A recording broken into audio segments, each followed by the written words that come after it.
నిజంగా ఇది పొలిటీషియన్ ఏనైనా?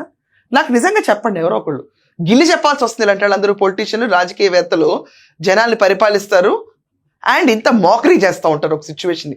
ఒక డైర్ సిచ్యువేషన్, వర్షాలు ఎక్కువ పడినాయి అన్నప్పుడు ప్రజల్ని ఆదుకోవడానికి ముందుండాలి తప్ప ఇంత మోకరీ ఆంధ్రప్రదేశ్కి నిర్మిస్తబడుతున్న అతి గొప్ప క్యాపిటల్ కింద రూపొందుతున్న అమరావతి గురించి ఇంత నాన్ సెన్సికల్ స్లాంగ్లో మాట్లాడి జోక్ పీస్ ఆఫ్ జోక్ కింద చేసే ఇతను ఒక పొలిటీషియనా?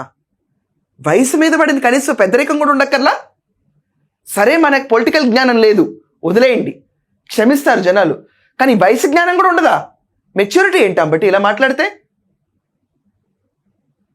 నీకు నిజంగా ఏమైనా ఐడియా ఉంటే చెప్పాలి తప్ప నువ్వు కూర్చుని ఈరోజు ఒక పీస్ ఆఫ్ జోక్ కింద అమరావతిని తీసి పడేస్తే నీలాంటి వాళ్ళందరూ ప్రచారానికి వెళ్తే వచ్చే 5 ఏళ్ళతో జగన్మోహన్ రెడ్డికి ఓట్లేస్తారా మళ్ళీ ఎవరన్నా?